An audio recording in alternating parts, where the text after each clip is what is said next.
Guys, welcome to my channel. My name is Orthi. Today I'm going to be talking about fitness and weight loss. I'll actually share my weight loss journey with you when I was 150 pounds and I was only probably 12 years old, and then I went back to 150 again when I was around 22 years old.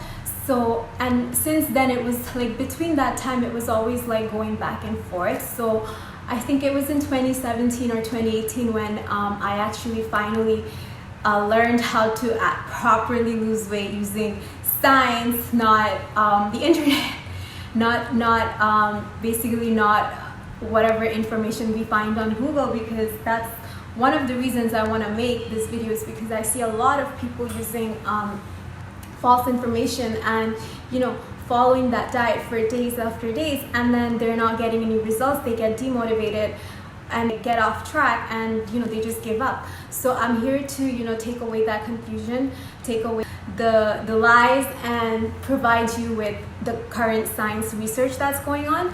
I do have a biochem double major from UFT, so anything I read in fitness, it's actually have been a passion for me to keep up with exercise science, keep up with nutrition, because it's so interesting to me that even till this day I go back and read those journal articles. So I understand that a lot of you might not have that much time or the passion to read these articles, so I will obviously be sharing some of my experience with you.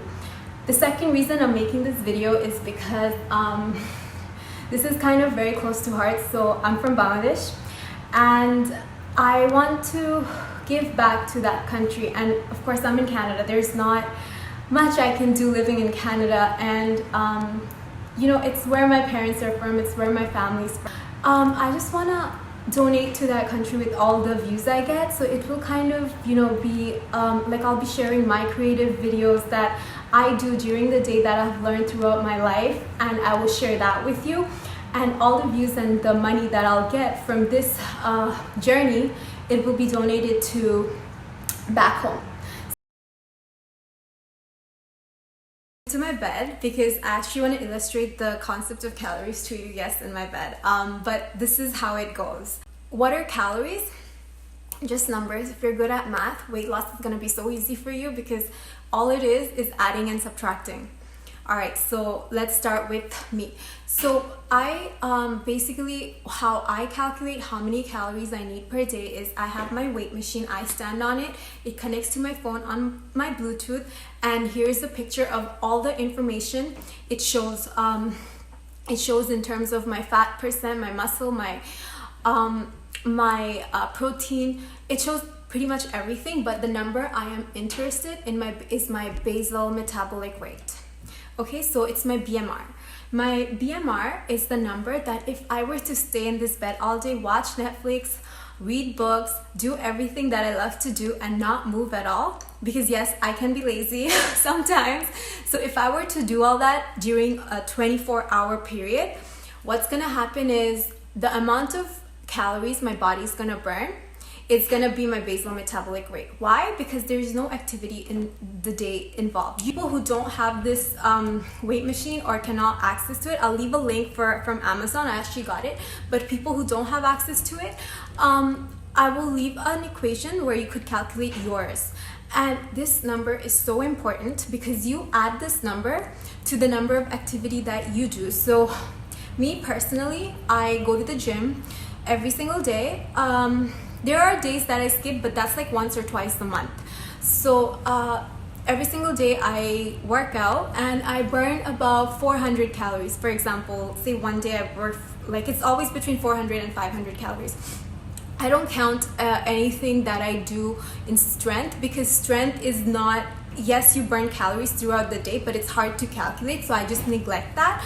And for me, like I only do it for 15-20 minutes max when I do strength workouts, which is lifting weights. But for my cardio, I am on the treadmill, I put a correct or accurate weight, and like the machine tells me how much I'm burning. So together, so what I'm gonna do is create a 500 calorie deficit per day. In a week, I have created a caloric deficit of 3,500 calories. which is equal to 1 pound. Weight loss is all math. So the next questions that a lot of nutritionists that they discuss about in my papers that I've read is, a lot of people ask, 1200 calories, does that mean I can eat 1200 calories of biryani and I will be losing all the weight?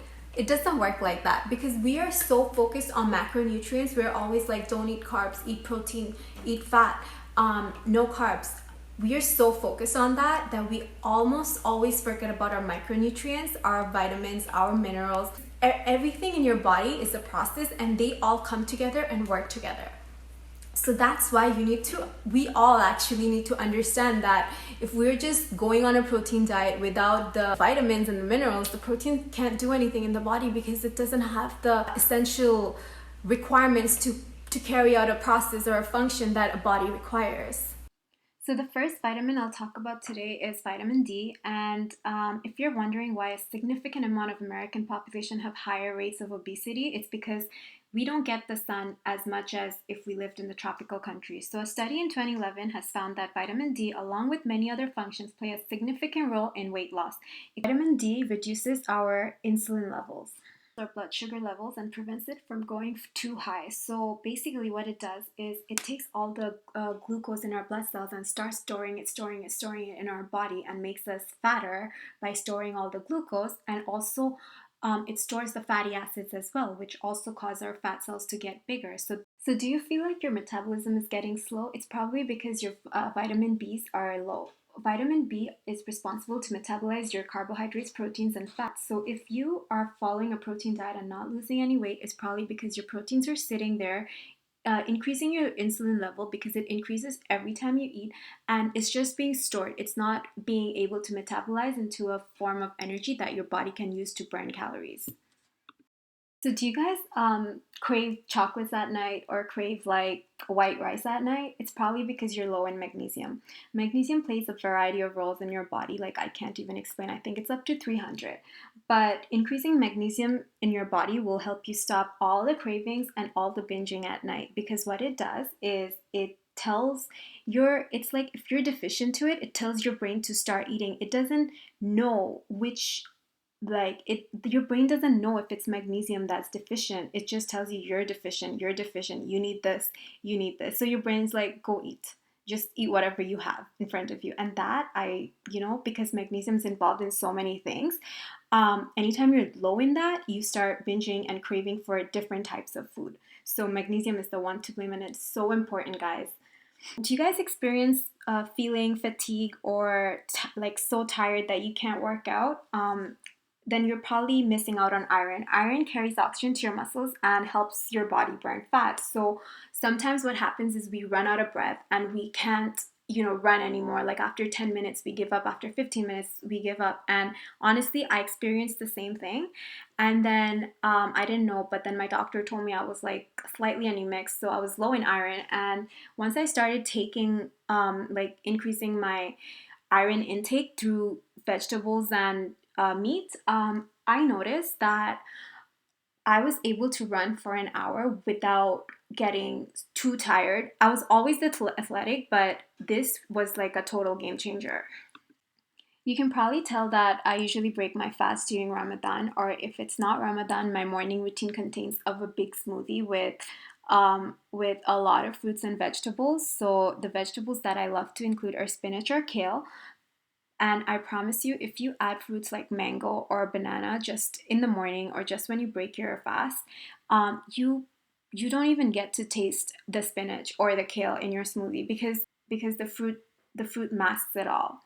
So I do that for my iftar. I start with the big smoothie, and then I would also eat these piajus that my sister's cooking right now. So yeah, as long as I stay under my 1200 calories after the smoothie, I'm not really picky about what I eat. But on a normal day, like I wouldn't eat these fried foods every day. But on a normal day, I love to eat like maybe avocado toast or salmon, just to get my B vitamins and get the metabolism going. Because there is one thing that I have noticed is like when we sleep for a really long time, like 15, 16 hours, and we wake up in the middle of the day, we actually don't feel like doing anything. We feel so groggy and sluggish and kind of worthless.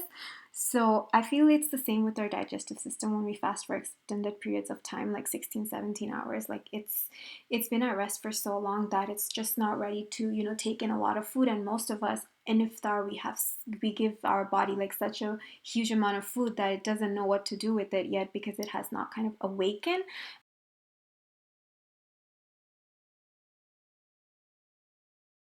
So this is what the final product looks like. It's just eggs and spinach, and you could add cheese if you want to, but I just didn't because I'm trying to like cut down on dairy. So yes, I did add some milk and some butter.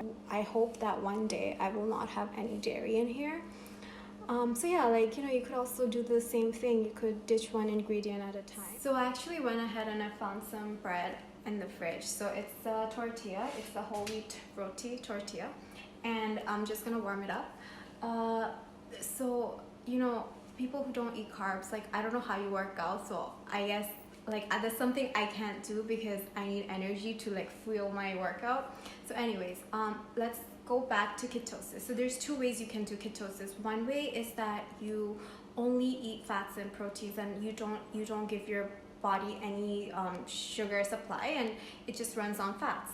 The other way is through a fast, because what's going to happen is when you're fasting for long periods of time, like over 16 hours, 17 hours, it's gonna run out of sugar anyway. So the only thing it has is the fat so to use, right? So yeah, like you have put your body in ketosis by fasting.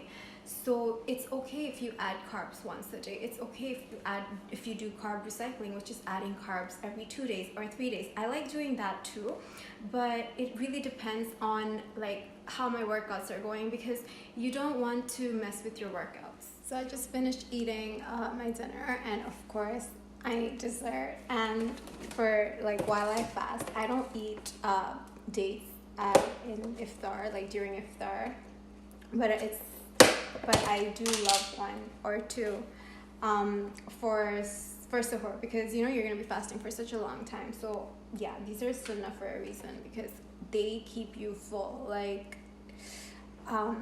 it's true, it has a lot of carbs and almost the same carbs as you would in half a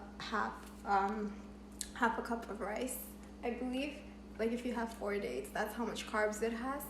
But it's something like it's fruit sugar, which is good, and because you're not eating all day, I guess it's fine to cheat a little bit. I don't know if this kicks me out of ketosis, but I don't really care about ketosis. What I do is I take the dates, and I don't really care about ketosis if I'm losing weight. So I take the dates and I pick out some cashews and almonds, and I just put it inside. Oh, and I took out the seeds and I just put it in.